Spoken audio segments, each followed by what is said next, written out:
On a crowded street, a taxi is speeding along. The taxi driver, Jong-woo, glances at his passenger. The passenger is clearly drunk, talking on the phone and spitting inside the car. Clearly, Jong-woo is furious. Because of that, he starts arguing with the passenger. Investigating further, it turns out Jong-woo has a hard time controlling his emotions. He's frustrated with almost everything in his life. Jong-woo has a son named Ki-yuk, a very bright student in school. But one day, Ki-yuk is called to the counseling room for getting into a fight with his friend. Ki-yuk claims it was self-defense and insists he didn't start the fight. On the other hand, Jong-woo is working at a workshop. At that moment, he is assisting a female customer in unlocking her car as she left her keys inside. Armed only with a wire, Jong-woo easily breaks into the car. The customer is amazed. Suddenly, a priest named Moon approaches Jong-woo and shouts that Jong-woo's skills come from his experience in stealing cars and multiple prison sentences. Shortly after, Jong-woo is contacted by the school, asking him to come. However, Jong-woo refuses and even tells Ki-yuk to handle his own problems because he is now an adult. Moon, infuriated by this, doesn't hesitate to punch Jong-woo. Moon calls Jong-woo an irresponsible father. Eventually, Moon goes to the school as a replacement. Still, Jong-woo eventually shows up, paying for all of Ki-yuk's friend's medical expenses. It turns out that the friend Ki-yuk got into a fight with is the child of a detective named Sung-ki. Later in the evening, Jong-woo resumes his taxi driver duties. However, suddenly, a mysterious man offers Jong-woo a substantial payment to take him somewhere. As Jong-woo begins driving the taxi, he notices several well-dressed men attempting to chase the mysterious man. Inside the car, the mysterious man is seen transferring important data. Jong-woo is asked to stop the taxi at a courier service office. The mysterious man then asks Jong-woo to wait for him for a moment. Curious, Jong-woo tries to enter and sees the mysterious man making a phone call, then promptly asks Jong-woo to take him to his apartment. After that, they will head to the airport. Jong-woo says he's busy, but he might be able to drive him if the mysterious man is willing to pay. Feeling challenged, the man shows a $1,000 check, but with the condition that the payment will be made after they reach the airport. Jong-woo immediately snatches the man's phone and enters his personal number. This way, the man can call Jong-woo whenever he wants. Jong-woo then asks for permission to use the restroom, while the mysterious man gets into the car. When Jong-woo returns and sees the man in the passenger seat, he thinks he has fallen asleep due to exhaustion, so Jong-woo doesn't pay much attention. But when they arrive at the man's apartment, Jong-woo only then realizes that the man is actually lifeless. In the midst of his panic, a security guard approaches Jong-woo from a distance. Confused about what to do, Jong-woo decides to run from the scene. Shortly after, the police arrive at the crime scene. Detective Sung-ki manages to obtain the victim's identity. The mysterious man is named Richard, an American citizen. Suddenly, another subordinate of Sung-ki comes to report that they found another body inside a car. Meanwhile, on the other side, Jong-woo is trying to remove blood stains from his clothes. Ki-yuk, entering the bathroom, is puzzled by the numerous bloodstains there. The next day, Jong-woo goes to the police station to meet Detective Sung-ki. His intention is to tell what really happened last night, but before Jong-woo can start talking, one of the police officers comes in with surveillance camera footage. All the police, including Jong-woo, watch the recording. Panicking, Jong-woo shouts.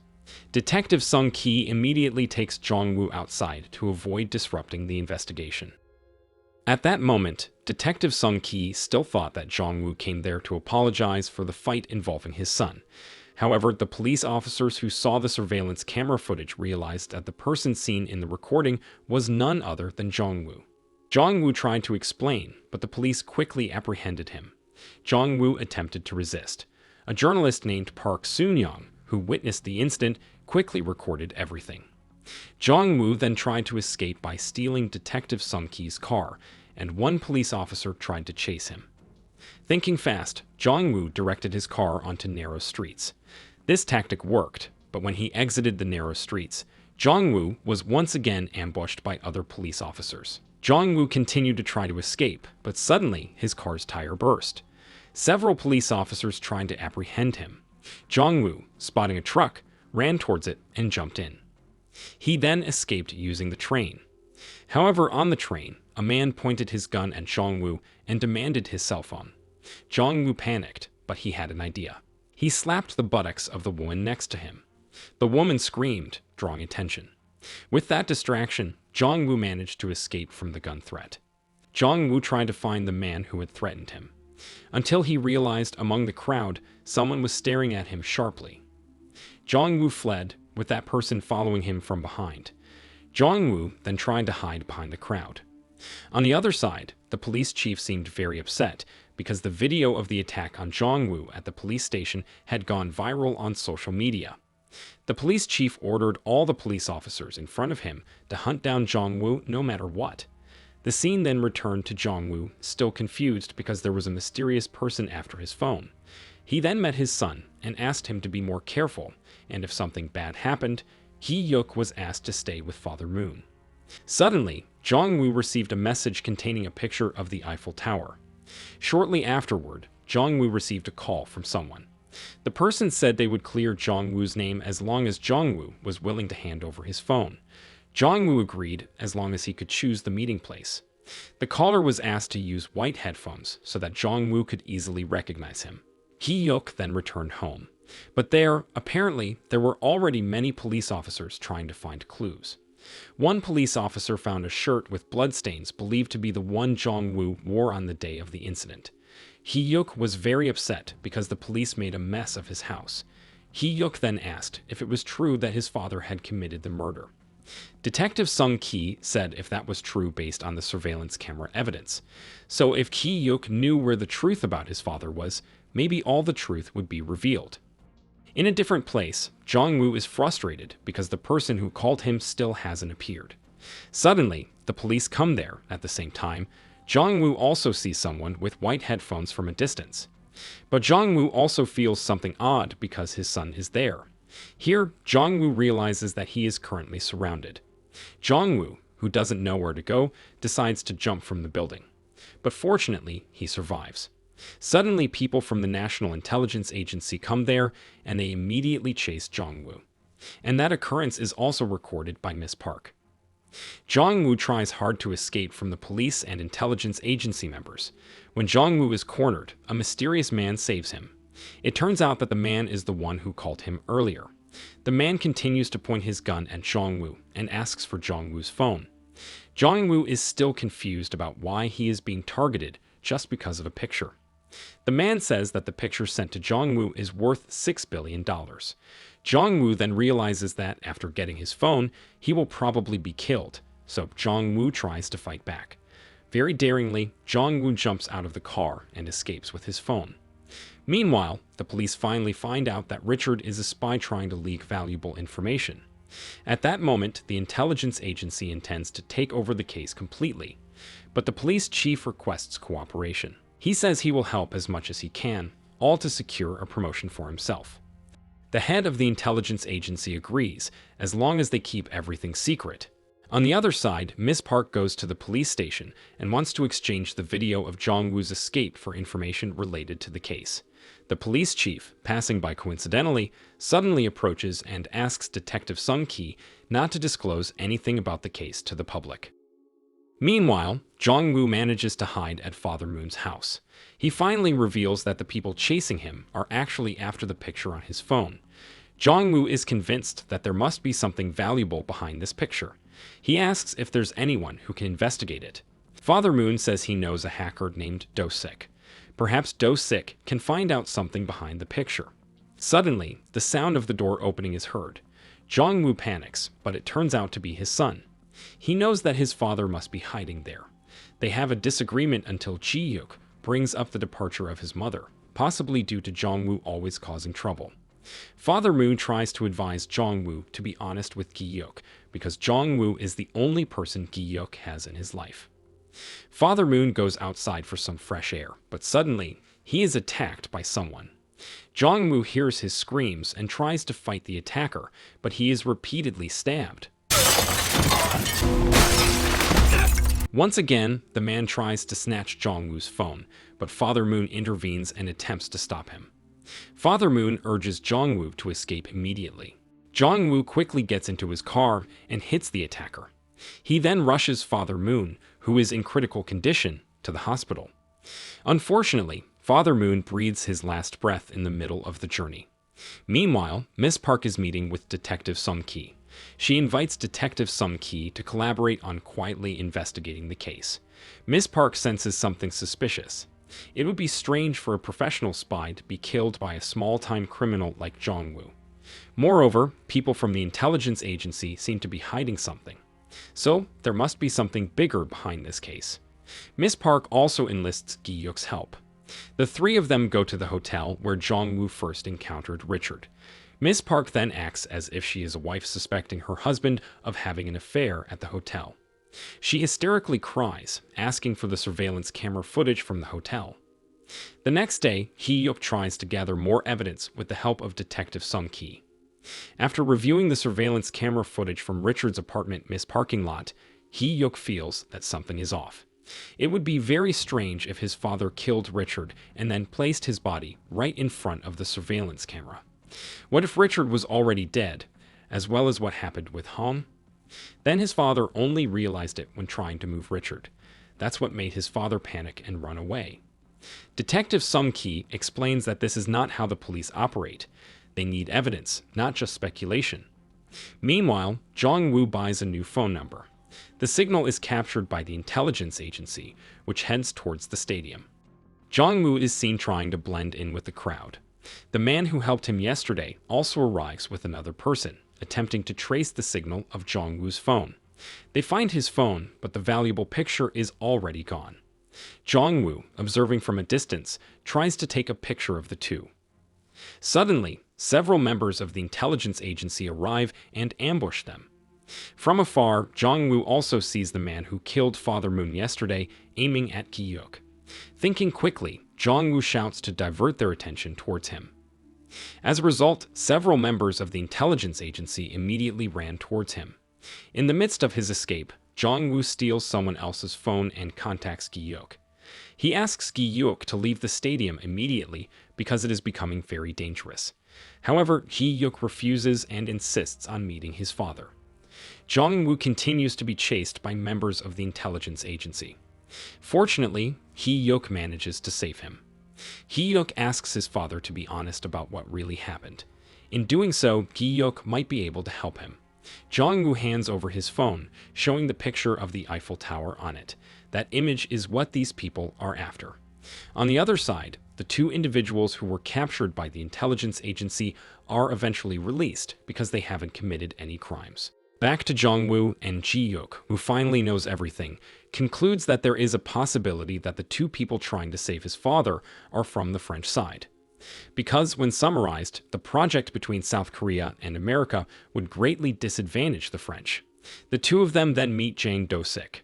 After that, Detective Sung-ki and journalist Miss Park are also contacted. Later in the evening, Jong-woo, who is still anxious, tries to look outside. But it turns out their presence has been discovered. They rush to escape, but they are shot at. In the darkness, they try to hide. Detective Sung-ki suddenly arrives and keeps calling Gi-yuk. Afraid that Detective Sung-ki will be shot, Jong-woo shouts and shoots fireworks to their chaser. Jong-woo manages to escape even though he was shot. Detective Sung-ki had actually cornered one of the pursuers, but because he focused on watching Jong-woo run, the man managed to escape. Jong-woo feels that all of this is very dangerous for his son, so he decides to continue on his own and asks his son to leave. Gi-yuk, of course, doesn't give up so easily. He tries to go to the shipping company previously visited by Richard and looks for surveillance camera footage from several locations around it.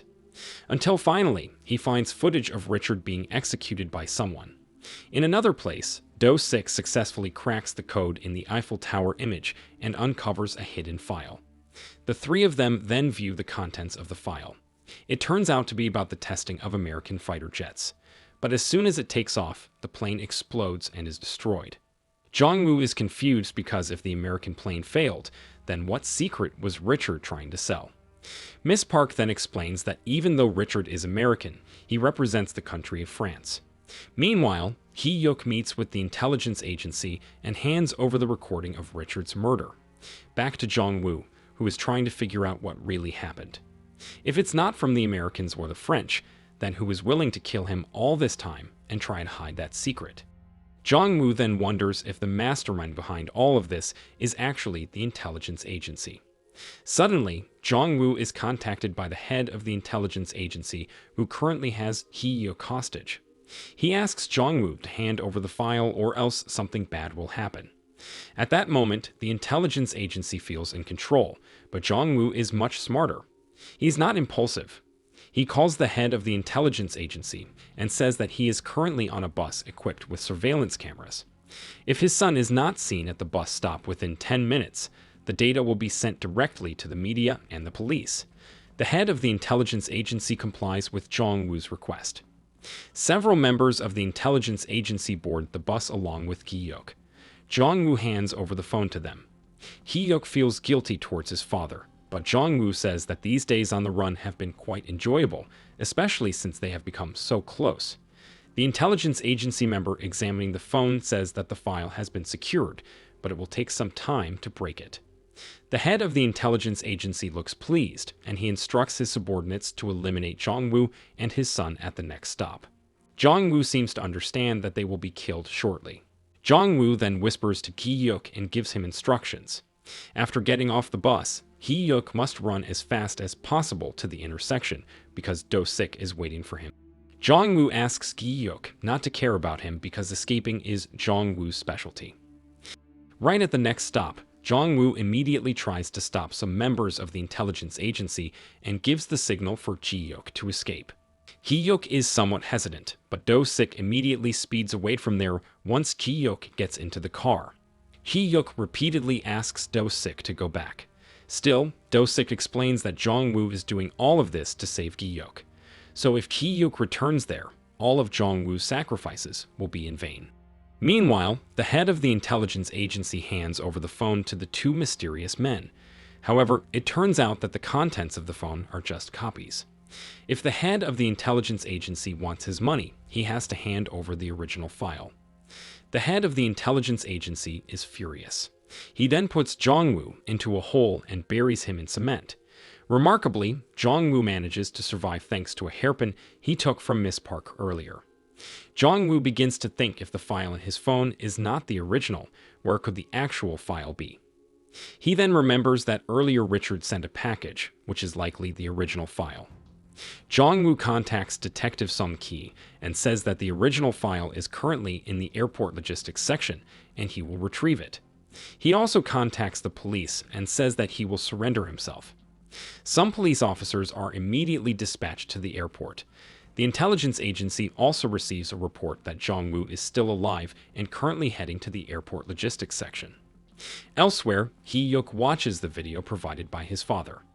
Here, Hee-yuk sees his mother's face for the first time. In the video, his mother expresses how much she misses him. She also mentions that despite Jong-woo being a strict father, he is actually a very kind person.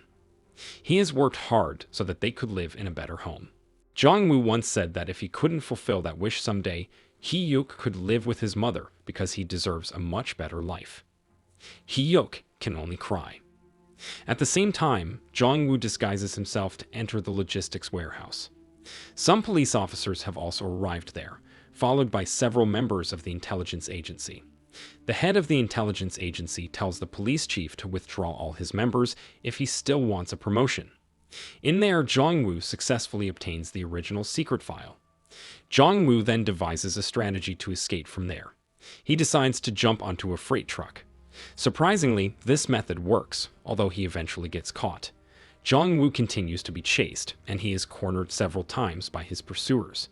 An accident occurs, but miraculously, Jong-woo survives. He keeps running until he reaches a place, followed by several intelligence agency members behind him.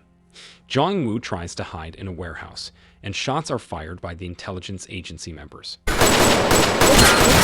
Eventually, Jong-woo comes out and attempts to negotiate. He asks for himself and his son to be released in exchange for the original file. The head of the intelligence agency just laughed and shot Jong-woo immediately. There's no reason for him to let Jong-woo live, especially since Jong-woo knows too much. Two French representatives always come. The head of the intelligence agency asks for a fee of $20 million. These two people refuse, but the head of intelligence says that $20 million for a project worth $60 billion is like a grain of sand in the middle of the desert. But suddenly, Jong-woo laughs very loudly. He says that they have all fallen into his trap. He has prepared some surveillance cameras there. The head of the intelligence agency immediately orders all his subordinates to destroy all the cameras. But outside, Miss Park and his team are already broadcasting the recording. Shortly after, Detective Sung-ki enters and a shootout ensues. Shortly after, these two French representatives said that they would cancel the transaction because too many people know about this secret. The head of intelligence was angry and immediately shot both of them. As he was about to shoot Jong-woo, suddenly Chi-yuk came and rammed his motorcycle towards the head of intelligence. The hired assassin, hired by the head of intelligence, then came and faced Jong-woo and Chi-yuk. In short, they managed to kill the man.